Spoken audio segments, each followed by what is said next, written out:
Europe Soir. No. For all Americans. Если да, dalle istituzioni.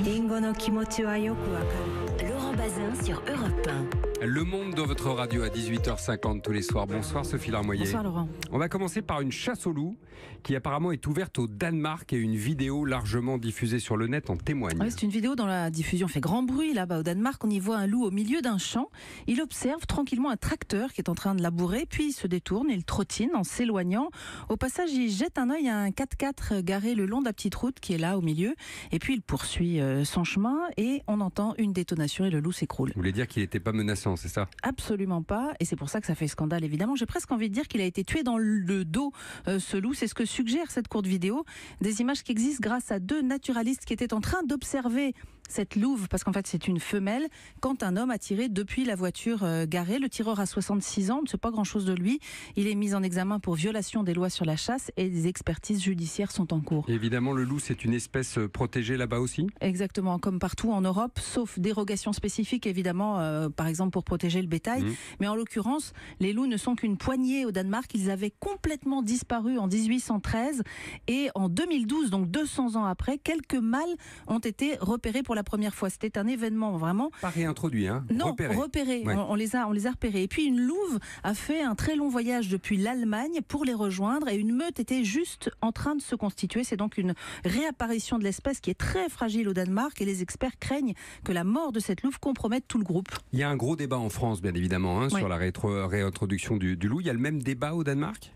Oui, comme partout, avec aussi les fantasmes qui continuent d'accompagner l'image du loup. Mais dès leur réapparition, il y a quelques années au Danemark, le gouvernement a mis en place un plan avec des aides aux éleveurs pour ériger, financer des barrières protectrices pour leur bétail, avec des dédommagements aussi lorsque malgré tout un mouton est tué, ça arrive. Mais enfin, les loups danois, je vous le répète, ils sont quelques-uns seulement, dans une région en plus où il y a des proies naturelles comme des cerfs ou des chevreuils. On est loin des 52 meutes, 360 loups recensés fin 2017 en France. Et en Europe continentale, hors Russie, Ukraine et Biélorussie, il serait environ 12 000. D'où l'émotion provoquée par cette chasse sauvage, bien évidemment. Absolument. Merci Sophie. Je vais faire un coq à l'âne, ou plus exactement un loup au saké, pour vous annoncer officiellement que les Japonais ne tiennent pas l'alcool. C'est pas moi qui le dis, c'est confirmé par une étude qui vient de paraître. Bonsoir Bernard Delattre. Bonsoir. Vous êtes à Tokyo pour Europe 1. C'est génétique apparemment.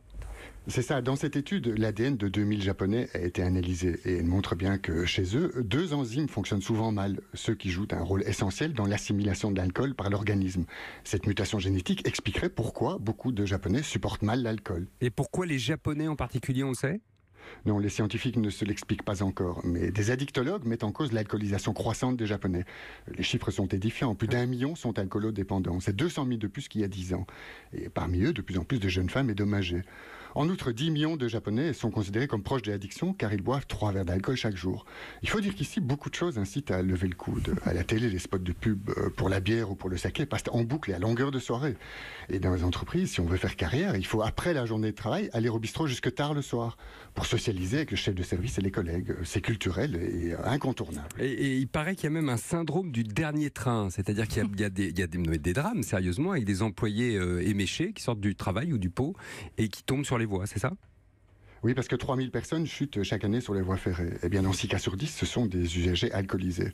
C'est pourquoi de plus en plus de gares utilisent des caméras de vidéosurveillance intelligentes. Elles alertent les agents de quai dès qu'elles décèlent des usagers au comportement suspect. Par exemple, ceux qui titubent ou ceux qui se sont endormis sur les bancs. Ces bancs ont d'ailleurs été replacés perpendiculairement aux voies et non plus face à elles, pour que moins d'usagers saouls, lorsqu'ils se lèvent de ces bancs, ne se dirigent ensuite en titubant vers les voies et finissent par y chuter. Incroyable explication. Merci beaucoup Bernard Delattre. Les bancs perpendiculaires aux voies pour éviter les chutes sur les quais. Incroyable. Depuis Tokyo, donc pour Europe 1. On n'arrête pas le progrès sur Twitter non plus, Sophie, puisque circule en ce moment une liste noire des journalistes qui disent du mal de l'Arabie Saoudite. On va mettre beaucoup de guillemets au mot progrès, en l'occurrence. Oui. C'est un haut responsable du Palais Royal qui a lancé une campagne sur les réseaux sociaux. Il appelle à signaler les journalistes qui insultent ce qu'il appelle le royaume du bien, c'est-à-dire le royaume saoudien. Un appel à la délation lancé mardi et jusqu'ici ce sont surtout des journalistes égyptiens ou qui travaillent pour la chaîne qatari Al Jazeera qui ont été visés. Et puis alors j'adore l'histoire suivante, sans guillemets cette fois. En Arizona, les gardes forestiers ont installé des micro-puces sur des cactus. Pourquoi donc ? Parce que figurez-vous que ça se vole les cactus. Des gens qui ne respectent rien les coupent et les arrachent souvent juste pour faire la déco chez soi. Un cactus d'1,50 m peut se vendre plus de $300.